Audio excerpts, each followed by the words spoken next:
Let's talk about the importance of the USCIS online account and how to create one.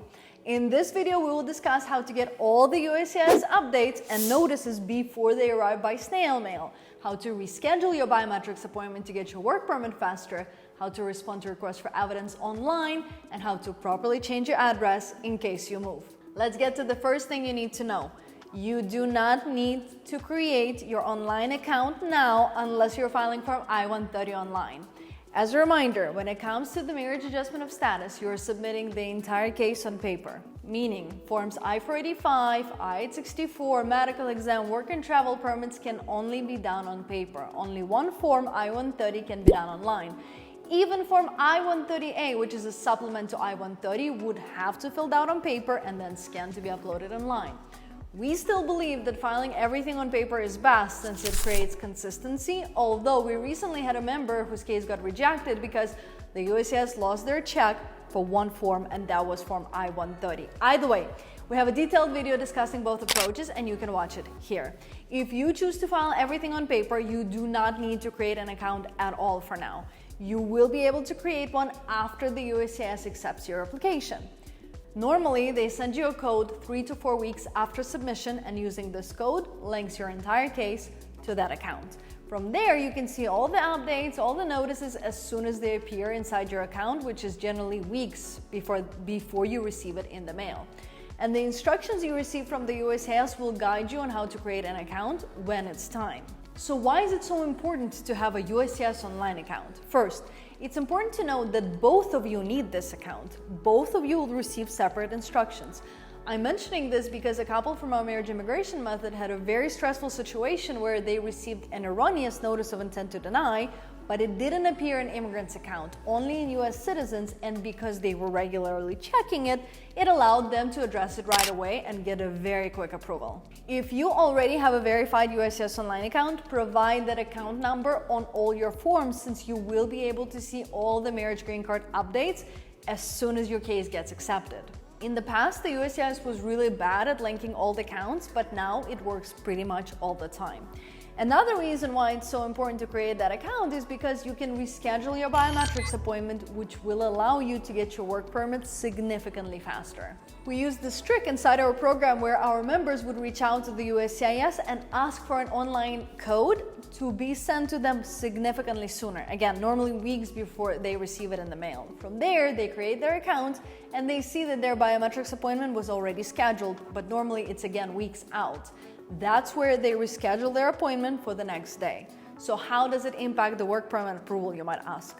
The USCIS needs to collect your biometrics before they can approve your work permit, unless they waive them, which also sometimes happens. Very often we see approvals the day after biometrics. That's one of the major ways to speed up your case. By the way, if you're looking for a no BS step-by-step guidance on how to properly handle this process from start to finish, our marriage immigration method offers exactly that. Full support from right now all the way through naturalization.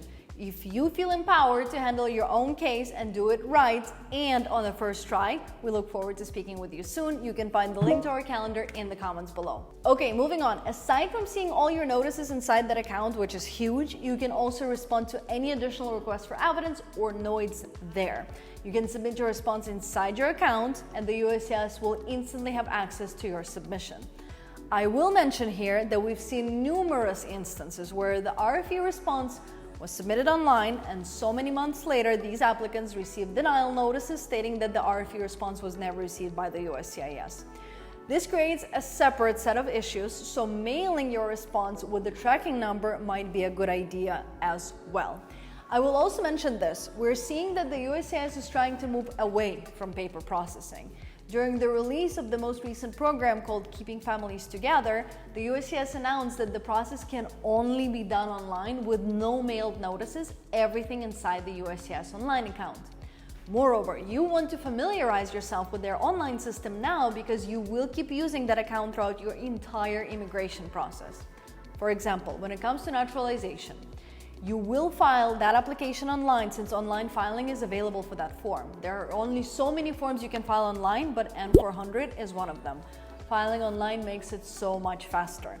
First, you submit your payment online and you instantly get your receipt notice, which from there you track your entire case there. Very convenient. Finally, I want to mention the address change. Here in the US, we move all the time, so it's possible you will move in the middle of this process. In the past, the USCIS was really bad at handling address change. Just to give you a real-life example, we have a member of our program who changed his address while applying for OPT, or Optional Practical Training, and despite properly registering his address change with the USCIS, his work permit was still sent to his old address and ultimately lost. Not knowing the exact date when his work permit was going to expire made him miss the window on when to apply for his marriage green card and thus the work permit through this process. So let's just say that this very small thing made his experience extremely stressful, and that's on top of not having a valid work permit to continue employment. So the USCIS recently implemented a change. Now, instead of changing your address in 10 different places on 7 different forms, you can easily do it inside your USCIS online account. You would need to do it for both spouses, and you still need to reach out to the USCIS 2 to 3 weeks later and confirm with them that your address was actually properly changed.